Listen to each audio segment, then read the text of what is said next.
Okay. So you was a big guy in the community. You had an attitude. Nobody could tell you anything. What mama said, what papa said, what grandma and grandpa said meant nothing to you. Even your aunties and your uncles tried to pull your coattail to the fact that you ought to do something with yourself. You ought to make something of yourself. You ought to strive to be somebody. But you had an attitude and you just wouldn't listen. You had freedom out there too with that attitude. You could come when you wanted to. You could go when you wanted to. You could sleep when you wanted to. Get up when you wanted to. You know, you could do just about anything you wanted. Get on the telephone in an instant notice. Call a few girls. Hook up a date. Set a time that you was going to be there.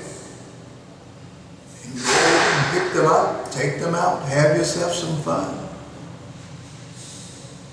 That was what you call freedom. And a certain amount of independence. You could get yourself a job. You could go to work every day. Probably even get some overtime in if you wanted to. It's called freedom and independence. You know, you could strike a notion that you wanted to better educate yourself. And you wanted to do something different from what you was doing. You could go and enroll in a community college or university. You could study what you wanted to study. You could make plans for vacations. You know, you could just decide on a weekend that you wanted to run down to Georgia or Florida, or even run up to Michigan or New York. You could do that because you was free. Now, I'm not talking about the ultimate freedom, whereas you had all rights and privileges and all of that, because we know what the situation is with that, on inferiority and unfairness, inequality. We know all of that, but I'm talking about just freedom to move and to do as you will. That's what you had when you was on the outside. But nobody could tell you anything. Let's take it a step further. You got a temper. I got a temper. Better not nobody mess with me. Mess with me, nigga, and I'll show you something. Yeah. A temper can get you some serious problems. You know, having a temper and using it as an excuse for violence and stupidity is just crazy. Especially when you don't consider consequences. Now, you decided that you was going to get you a gun. Yeah, big man. Poking in my pocket and I'm going to the streets. Better not no nigga mess with me, because I'll kill myself a nigga. You know, it's kind of unusual, but I don't ever hear brothers talking about, I'm going to kill myself a white man. You know, what's that? What's that about? Why is it so easy for you to hate a black person Why is it so easy for you to kill a black person? Now you know when you pull that gun and when you point it at a person and when you pull the trigger, I don't care how angry you are or how drunk you are or how high you are, you know that you will most likely end up with the home like this. What am I looking at here? I'm looking at about 10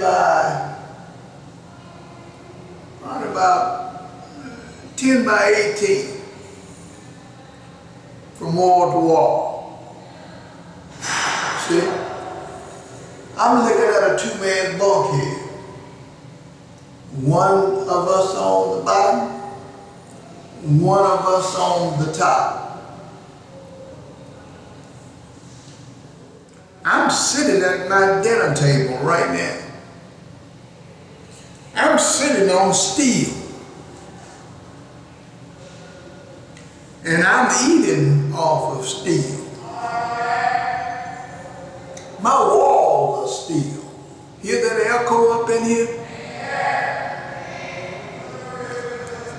My toilet is right over there. The toilet is for both of us.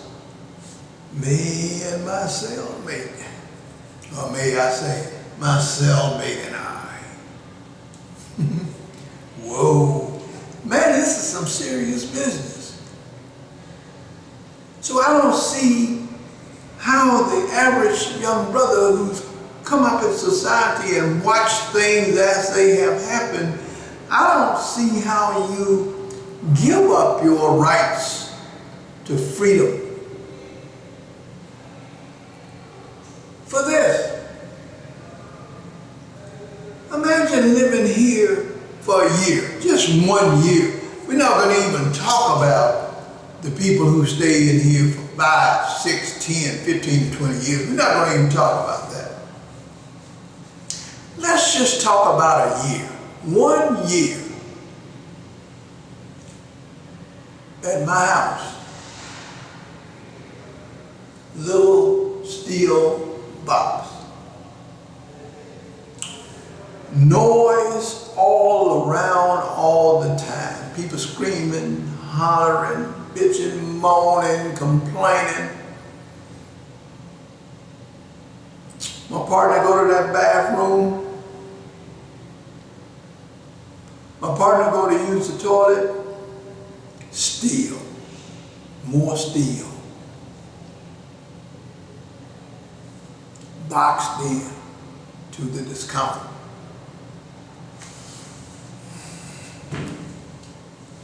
I want to take a shower. That's my shower. That's also my inmate partner's shower. So everything that we do, in some cases for 11 hours a day, that's 10, 11 hours out of the day. We do it right here. No sunshine, no rain. Can't even hear the thunder. No wind. You know, there's just got to be something wrong with the person who will purposely commit crimes that they know will cause you to end up right here in a box like this. There's got to be something wrong when you accept that. And you know another thing that upset me? We got a lot of young brothers. I know everybody else go to jail too, but I'm talking to young black men now. So don't try to pigeonhole me into nothing on my, expressions to you today.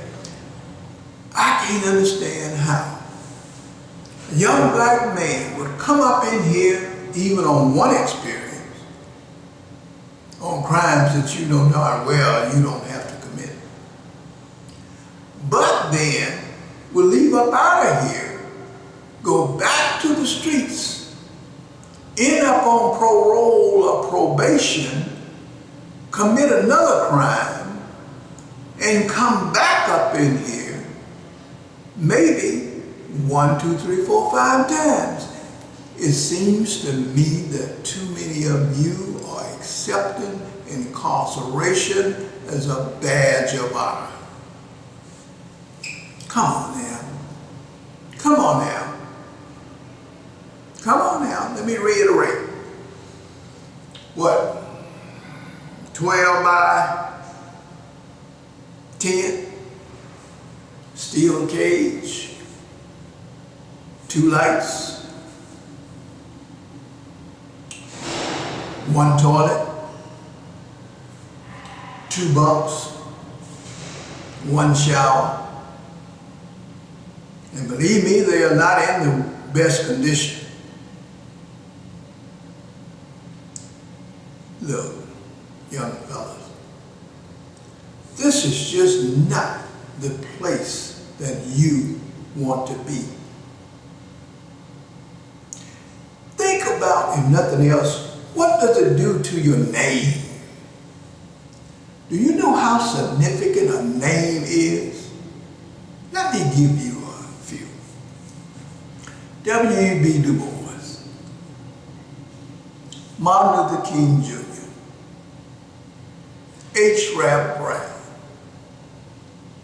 Minister Louis Farrakhan, Amelia Boynton Robinson, Harriet Tubman, Fannie Lou Hamer, George Washington Carver, Booker T. Washington. Come on now. Do you see how significant a name is when you do something that is really meaningful? When you make contributions to this society? When you love, trust, and respect other people? You see what can happen to your name? And I forgot to throw in Leon E. Frazier. Catherine Jones and Will Jones, my grandma and grandpa who brought me through. Poor as hen teeth, but honorable. Names are significant. And let me show you how significant they are. When you get arrested, being the big bad man you are, whatever you want to call yourself. And when you go down to the police department,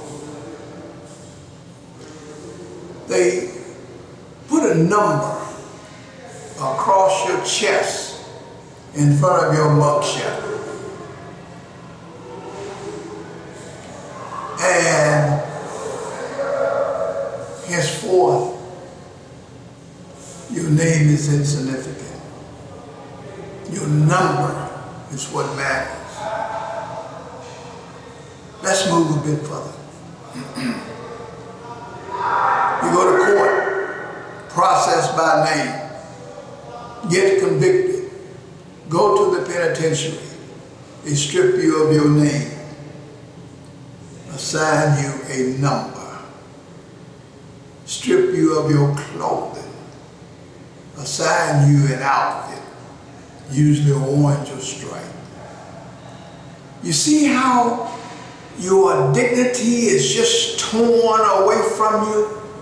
Your independence is ripped away from you? The concern for who you are is minimized. So now why would you want to go to a jailhouse? I understand some people have been framed and put in jail, convicted for nothing. They didn't commit any crimes, but they got arrested and charged and convicted anyhow. I understand that. And we are supposed to fight demonstrations, legal defenses, and protests, and just about anything you can imagine to get those people out. Court appeals. But now I'm talking about brothers who's running around out here breaking into people's cars, burglarizing people's homes, shoplifting from stores, pulling guns on people and robbing people in the street, raping females, and in some cases males too are raped. Those are the kind of crimes I'm talking about. I don't have to be concerned much about if you got arrested for speeding down the street. Usually you're not going to be arrested, you're going to get a ticket, but if you're speeding too fast, you may get arrested for a short while. I'm not talking about those kinds of violations or offenses. I'm talking about crimes. Crimes against people and crimes against property. When you know, when you commit the crime, that you are going to go to jail if you're caught. And most likely nowadays you're going to be caught because people are getting fed up with criminality and people are beginning to report what they know to the police department so that the police department can build a case to come and get you and take you to the jailhouse. That's where I am, listening to all that noise. Imagine being in jail, trying to sleep, with all that yelling and screaming, all that noise.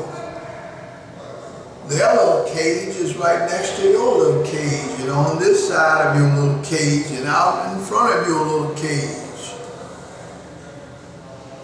11 hours a day. In this box for a crime that you committed, like rape and robbery, murder, shooting, and all those kinds of things. And then, generally, if your behavior is okay, you can get out of here for about an hour each day. Just imagine the psychological effect that is up on you when you come up into this jailhouse and you spend 11 hours in this cage per day with 1 hour out there if you behave properly. Because if you misbehave, then you're in here for 12 hours per day. And remember, no sunshine, no rain, no wind, no light, no darkness until you turn this light on. Come on, fella. The jailhouse is not a place that you want to be. Mama will tell you in her own way that you want to do the right thing and stay out of trouble. Mama's lecture may not be an intelligent lesson. It may just be, boy, you better get out of here and do better and make something of yourself. That means the same thing as more intelligent mothers say, you need to advance your education. You need to get yourself a job. You need to apply whatever skills you have to make the best that you can make of yourself. Because society expects you to contribute something and to be the best that you can be. fella. I don't care what tone you get it in. Maybe Miss Sarah down the street and said, boy, you better go and make something out of yourself. All of those calls from anybody means that you ought to be the best that you can be. No, you had to pick up a gun. You had to hate niggas. You had to even go kill yourself, nigga. Because you had a temper. He pissed you off. And oh, look at me now. Look at the anger and frustration. It's busted in these glasses over here. All of these glasses are crushed. That's from anger and frustration, I'm sure. You hemmed up in here. You have a sense of nobodiness. You can't con the guards into falling for whatever you want them to do when you want them to do it. So you get frustrated and you got to show somebody something. So you pick up whatever you can pick up. You crash these plexiglass. I guess it was supposed to let a little light in there. I don't know. But no more light can come through there now. Because somebody was fed up with being up in here. Come on, fella. The jailhouse is just not the place you want to be. But you got your little gun. You knew that if you shot John, and if that bullet hit his brain or his heart or his liver or his kidneys and anywhere in his body, in his intestines, you knew darn well, went through his spine, that you was going to most likely kill him. And you knew darn well also that if you killed John, that you would most likely get caught. No, all murderers don't get caught. I'll grant you that. Every now and then, you know, people kill people to get away with it. But I sure wouldn't take that chance. Because it would be my luck, like it's too many of your lucks, that somebody saw you do it. And somebody told on you. And the police made a case against you. The prosecutor was salivating at the chops to put another one of you in jail because now they got you locked up too, along with all the other brothers across this nation that's locked up. And now you have the deputies of the U.S. Marshals standing at your door, knocking on your door, asking if you are John Doe. Now all of a sudden, you start a panic. You got the wrong person. I didn't do nothing. What you picking on me for? But the case is made. And you go to court. You get convicted. And you come to a house like this. Maybe for 10 years. Maybe for 20 years. Maybe for 30 years. Maybe for life. Without parole. But oh, you had a temper. You wasn't taking nothing off of no niggas. Why do we hate each other to the point that we will pick up a pistol, point it at the person, pull the trigger? That person was made by God just like you. That person has a family just like you. When you shoot an individual, you don't just shoot that individual. Sure, the bullet rips through his or her body and destroys it. But you shoot mama, daddy, sisters, brothers, aunties, uncles, cousins, friends, acquaintances. You kill a little bit of all of them. So where do you get that kind of hatred from? As a law enforcement person, I carried a gun well, I still carry a gun. So let's say last 45 years, I only shot one person. Winged him enough in order to get his weapon from him. He went to the hospital and was released. That was God's will. God saved me from being a killer, saved him from dying, and enhanced my ability to deal with situations whereas I was threatened by others with weapons. You know, sometimes, young fellas, it's best just to walk away. You don't have to try to prove your manhood to every challenge that comes your way. You don't have to do it. Let me give you an example.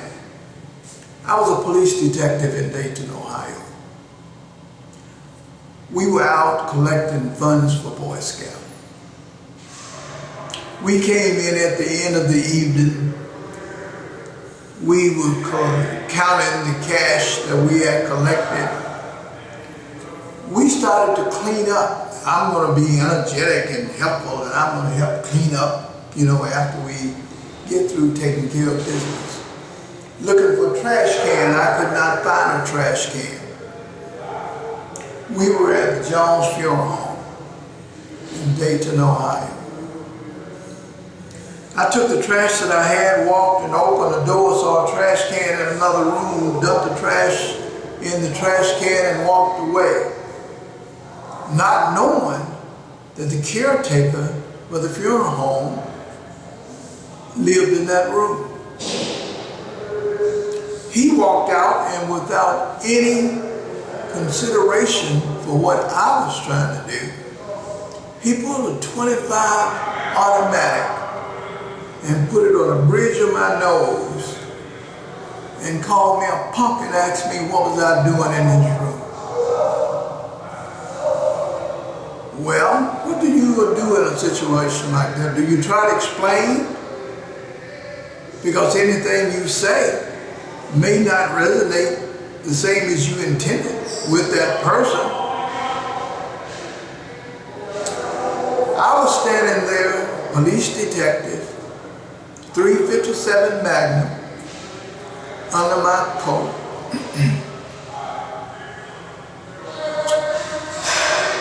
Knowing that I could have very well stopped him from shooting me, but he had his finger in the trigger housing.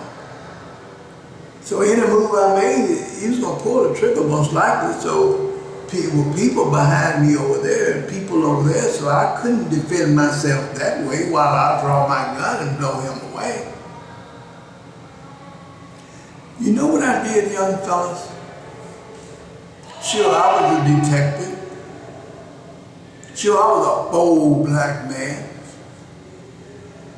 Sure, I was well trained.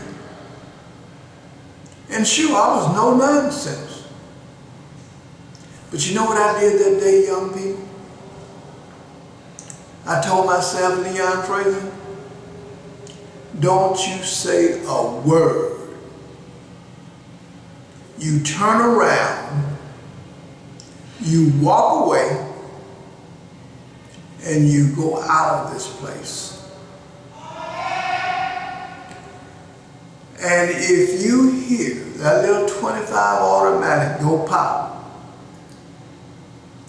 you draw your .357 Magnum, right hand or left hand, I was quick on the draw, and you eliminate the threat. I turned, I walked away, I walked out of the building. You know, until this day, that man probably don't even know that I was a police detective. He lived, I lived, and nobody else in that room was injured. So the moral of this story, young people, is you don't have to prove yourself to be a tough guy in every situation. You don't have to win every argument. You don't have to go and grab a gun to come back to finish a fight. If somebody whip your butt good enough and turn you loose, you ought to feel blessed by getting a loose. Because you continue to live, and they continue to live. Come on, young fella. Let me take it a bit further. I was about 15 in Livingston, Alabama. This boy named Albert James didn't like me very much. We had cars and we had money, and you know, we could run the girls. And a lot of the city boys was destitute and, you know, just making it. So they didn't like us very much. So Albert looked at me and I bumped him or he bumped me or something. So he took a switchblade blade knife and he put it to my throat. And he told me not to breathe, because if I breathed, he was going to cut my throat from ear to ear.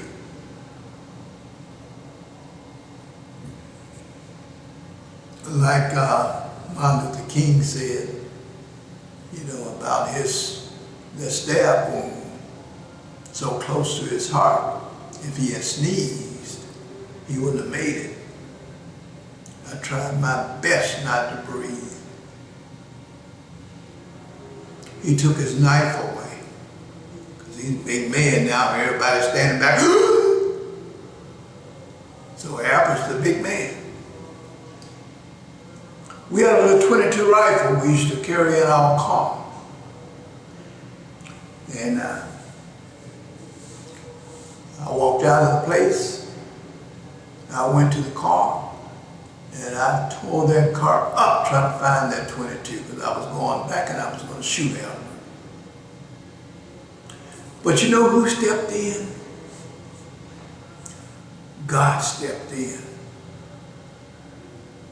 Earlier that day, my brother, for some unknown reason, took that gun out of the car and put it in the house. Therefore, I was left without a weapon. So I collected my friends, Butch, Lloyd, Roy, and we left the place. God saved me that time. And in Dayton, Ohio, the Jones Funeral Home, God endowed me with the intelligence and understanding and experience and knowledge to protect myself. The moral of these stories, young people, look, you don't have to do stupid stuff like shooting and killing people. You got to stop this killing. And you can begin to stop the killing by stop the hating. Now I know some of us hate ourselves because our lives have been traumatic. But we got to learn how to stop that. We got to start learning how to love ourselves. We got to learn how to stop hating each other and loving other people. And if you don't want to be bothered with somebody, just be away from them. If you do want to be bothered with it, associate with it. Otherwise, we've got to stop killing one another. It just does not make sense. And you see how slow and deliberate I'm talking? You see how when you listen to the news, they're talking so fast you don't even know what they're going to say next. And when they finish telling you the news, you don't really know what they said because they was talking too fast. Well, you see, I'm talking slow so that you can't miss what I'm saying. Black folk, we've got to stop hating one another, and we've got to stop killing one another, because this is the end result of what you get. A steel box, 2 steel bunks, 1 shower, 1 toilet, and a light that probably stays on all the time.